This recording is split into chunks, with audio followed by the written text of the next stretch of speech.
Welcome to another movie plot and enjoy the memories. We open with 3 robbers breaking into a museum after hours. As they're stealing valuables, security arrives and immediately begins blowing holes in one of them and a priceless Persian artifact.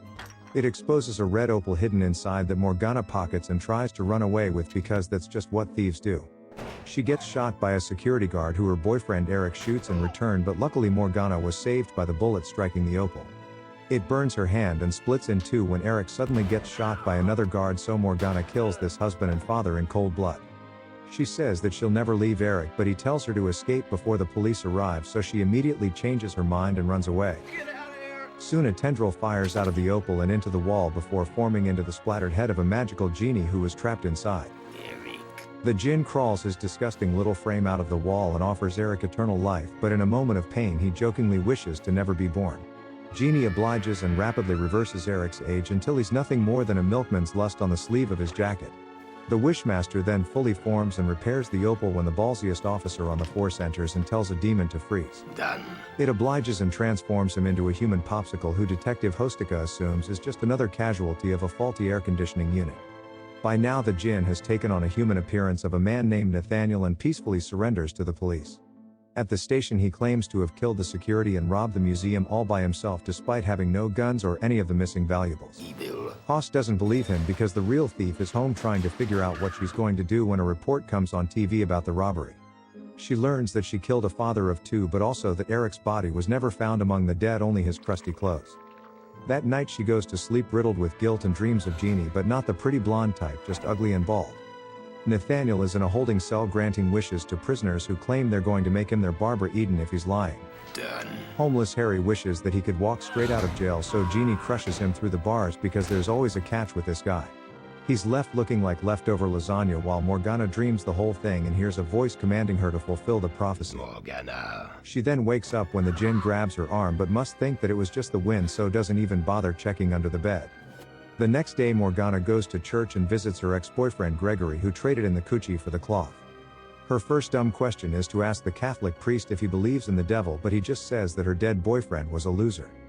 Morgana says that she loved Eric, but Greg begins going on about how Jesus' love for us is the only real love, so she just up and walks out. Meanwhile at the prison an inmate named Grise meets the Djinn, who's always just standing around with that goofy grin on his face. Grise says that the only thing he wishes for is for his lawyer to go screw himself because he isn't helping his case. It's unfortunate timing because the attorney has a lot of connections and says that he just found a way to get the charge against Grise dropped. We'll never know, however, because this man's entire bottom half twists around and takes himself on a one-way trip to Pound Town. What about my case, man? Morgana dreams about the self-violation, and while sleeping like a fetus the Genie grabs her face, but again she doesn't even search the place. The next morning Gregory visits and apologizes for calling Eric a loser, so Morgana confesses that she killed a man and is being hunted by a demon. Yeah, I'm fine. While leaving him to stew with that information, she visits the prison to ask the Djinn what happened to Eric's missing body. I don't follow you. He says that he must consume 1,001 human souls to bring his Genie brothers to Earth and that Morgana needs to be the last. Revealing his true form to scare Morg, the Djinn gets taken away by the guard so that he can begin trading prisoners' souls for wishes and cigarettes. Done. A shaved albino gorilla called Butz demands a share of the profits, so Genie gives it to him because look at the size of him. He tricks the Mongoloid into wishing he could get wasted, but Genie takes that to mean being beaten to death by his 2 henchmen. They're apologizing to their boss the whole time while kicking his butts until the prison guard Tillaver breaks it up. Looking like he just got off death row himself, he throws Genie into solitary confinement because nobody wants this creep around. Having spent 3,000 years trapped in a rock, a week in the hole is nothing, and he continues to haunt Morg even while she's awake. She learns from the wise philosopher Google that the opal was being guarded inside the statue of an ancient Persian named Mazda. Telling Gregory everything that she's learned, he decides to go down to the prison himself because as a priest he's trained to spot demons. Upon meeting inmate Nathaniel, he's immediately like, okay, yep, this guy is clearly not of this earth and most likely a hellspawn. Gregory. The Djinn imitates Morgana's voice, which isn't much creepier than his own, so Greg leaves and tells her that she's probably screwed. They study some ancient books ordered from eBay to learn that the Genie can only be imprisoned by a woman pure of heart, which rules out Morg. She keeps trying to have these romantical moments with a Catholic priest, so he ends their interaction with a platonic handshake. He convinces Morg that she's going to have to get right with God, so she removes all her makeup and jewelry because the man upstairs doesn't like catfishes. She then cuts off her sinning finger and returns everything she stole to the museum, which surely makes up for murdering a father of two. Meanwhile, the Djinn is trying to make a deal with a prisoner named Osip when Tillaver begins threatening the new meat like he's one of the inmates. He wishes for a few moments alone with him, so the two suddenly appear in the boiler room where the Genie wins their off-screen fight. Returning to Osip disguised as Tillaver, he tells him to wish for their freedom, so the gate swings open and they walk straight out. When Morgana gets wind of this, she tells Greg, but he's more concerned that she cut off her finger instead of just saying a couple Hail Marys. She shows him the newspaper article about the prison escape and one about Mount Etna becoming active because they're coming up on the end times. Yeah.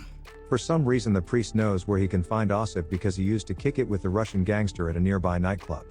The low-level thug wants to kill his crime boss, so he introduces the Genie to Pushkin in hopes that he'll grant him an ill-fated wish.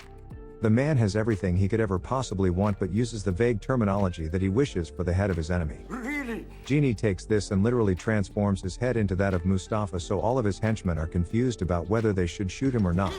For some reason, they just all listen to Osip and drag their own boss away, so now this guy and his pet Wishmaster run the show. Suddenly, Morgana bursts into the club and shoots the Djinn, causing him to transform into his demonic form, but it was worth a try. Genie just pulls the bullet out with a handful of worms and offers Morgana 3 wishes, but she runs back to the church because this guy is scary. Osip soils his pants while the demon leaves to obtain the further 800 souls he needs to bring about the Genie apocalypse.